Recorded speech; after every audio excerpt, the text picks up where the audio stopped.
ஸ்ரீமதே ராமானுஜாய நமः.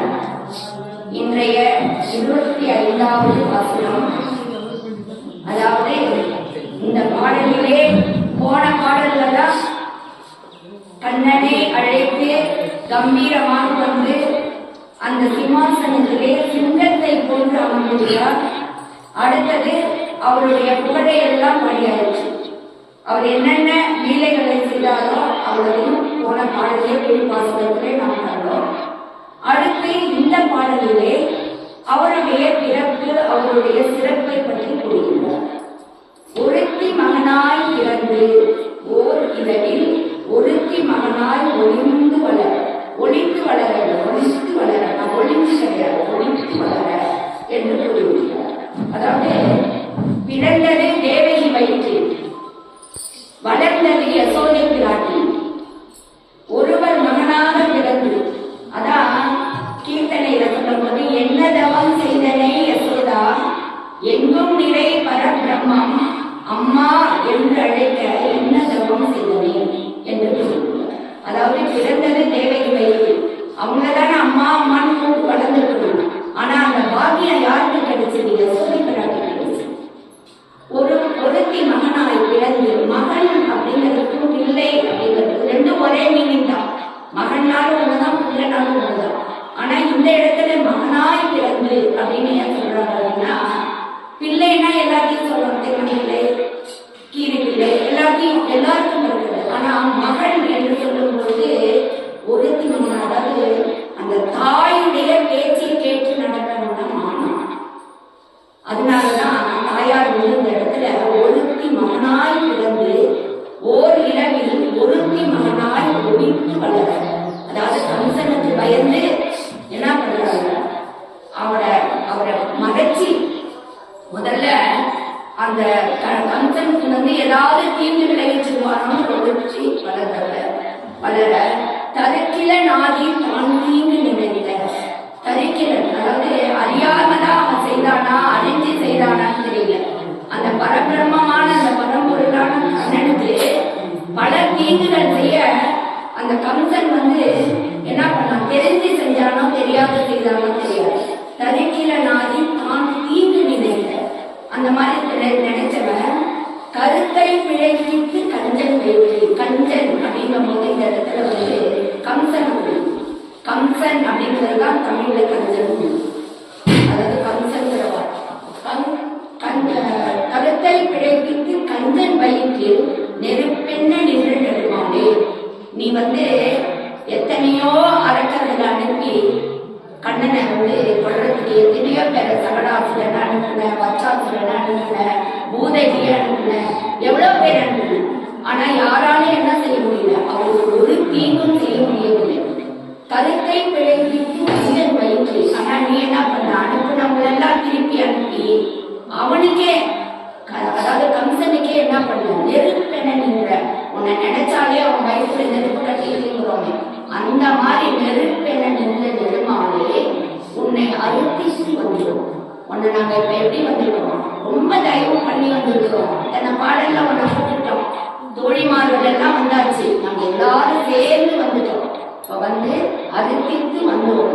பறை தருவார்கள் எங்களுக்கு வேண்டிய செல்வத்தை, எங்களுக்கு வேண்டிய செல்வனா காசு பண்ணணும் மட்டும் இல்லை, எல்லா அருளையும் எங்களுக்கு தரணும். தருவாயில் திருத்தக்க செல்வமும் சேவகமும் யாப்பாடும். சேவகம் அதாவது காசு பணமும் இருக்கணும், அதே சமயத்துல அருளும் இருக்கணும், பொருளும் இருக்கணும். அருள் இல்லாதது இவ்வுலகமில்லை, பொருள் இல்லாதது இவ்வுலகமில்லை, அருள் இல்லாதது அவ்வுலகம் இல்லை. அதனால எல்லாமே வேணும், எல்லா செல்வமும் கொடுத்து சேவகமும். நாம வந்து உனக்கு செய்யக்கூடிய தொண்டு, அதையும் நாங்க செய்யறதுக்கு நீதான் அருள் செய்யணும். வருத்தமும் தீர்ந்து மகிழ்ச்சியோடு இருப்பாங்க. அருமையான ஒரு இது. அதாவது ஆண்டாள் நாச்சியார் ஒவ்வொரு பாடல்களிலும் எந்த ஒரு அவசகமான வார்த்தைகளை வருகிறது. வருத்தமும் தீர்ந்து மகிழ்ச்சி, வருத்தத்தை எங்களுக்கு கொடுக்கக்கூடாது. கஷ்டம் அப்படின்ற வார்த்தை இல்லாம எங்க மன கஷ்டங்களையோ வருத்தங்களையோ எதையும் கொடுக்காம என்ன பண்ணணும், மகிழ்ச்சியை கொடுக்கணும். இங்க வந்திருக்கு ஒவ்வொருவர்களுக்கும், இதை கேட்கிறவங்க எல்லாருக்கும் இந்த பாடல் மூலியமா ஆண்டாள் நாச்சியார் இந்த நம்பெருமான் எல்லா வருத்தங்களும் தீர்ந்து மகிழ்ந்த சந்தோஷம்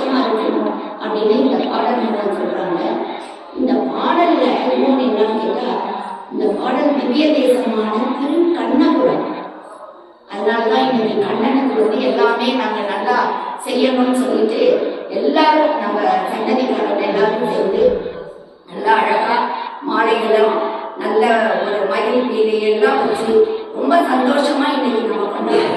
ஏன்னா திருக்கண்ணபுரம் சௌரிராஜ பெருமாள், கண்ணபுரத்து நாயகியும் சௌரிராஜ பெருமாள். அந்த திருக்கண்ணபுரம் சொன்னாலே நமக்கு அதாவது கண்ணபுரம் சென்றிருந்தேன் கவலையெல்லாம் மறந்தேன். அந்த கண்ணபுரத்து சாமியை பார்க்கிற அவர் சௌரிராஜ பெருமாள் நிறைய விளையாட்டுகள் அவரோட சொல்லியே மாறார். அவ்வளோ விளையாட்டுகள். ஒரு முறை ஒரு மன்னன் என்ன பண்ணான்னா அந்த சுற்றுச்சுவர் எல்லாம் ஜாஸ்தியா இருந்ததுன்னு அந்த கோவில் சுவர்களை இடிக்க வந்தாங்க. அப்போ உள்ளார போய் அந்த பட்டர் என்ன சொன்னாரா, பெருமாளே உனக்கு என்ன நம்ம சொல்றோம் இல்லையா, உனக்கு என்ன காதுல ஒழியா கண்ணு தெரியலையா எனக்கே கஷ்டம் அந்த மாதிரி சொன்னாரா. உன்னுடைய கோயில் மதில் சுவரை இடிக்கிறான், நீ என்ன அவனுக்கு ஒரு தண்டனை கொடுக்கல அப்படின்னு சொல்லிட்டு கையில வச்சிருந்த ஒரு பாத்திரத்தை தூக்கி கீழே போடுற. அந்த கிண்ணமானது அடிச்சு அவருடைய நெத்தியில போய் அடிச்சோடனே ரத்தம் வந்துச்சு சாமிக்கு. உடனே எல்லாரும் ஓடி வந்துட்டாங்க. ராஜா வந்து பார்த்துட்டு, ஐயோ அபச்சாரம், நான் இந்த செவரெல்லாம் இடிக்கிறது சாமிக்கு தலை நெத்தியில வந்துச்சே ரத்தம் சொல்லி எல்லாத்தையும் நிறுத்திட்டாங்க. அப்படிப்பட்டவர். அதே மாதிரி அவர் வந்து சௌரிராஜ பெருமாள், சௌரி முடியோட அந்த இதுல இருக்கிறவர். ஒரு முறை அந்த கோவில் மட்டர் வந்து கோயில் எல்லாம் முடிஞ்சிருச்சு, நடை சாத்துற நேரத்துக்கு முன்னாடி வந்து அவரோட மனைவி வந்து என்ன கேட்கிறாங்க, அந்த மாலையை கொடு நம்ம தலையில வச்சுக்கணும், ரொம்ப அழகா இருக்குது அந்த பூவன்னு கேட்கிறாங்க. உடனே அதை கொடுக்குறாரு. அந்த அம்மா எடுத்துட்டு போய் வீட்டுல என்ன பண்றாங்க, தலையில வச்சுக்கிறாங்க, வைக்கிற போறாங்க, வச்சுக்கிறாங்க. அந்த நேரத்துல வந்து ராஜா வந்துடுறாரு கோவில். திடீர்னு வந்த உடனே இவருக்கு என்ன செய்யறதுன்னு புரியல. ஒரு பையனை விட்டு நான் கொடுத்த மாலையை போய் வீட்டுல இருந்து எடுத்துட்டு வாங்க. எடுத்துட்டு வந்து மாலையை கொடுத்தாச்சு, ராஜாவுக்கு போட்டாச்சு.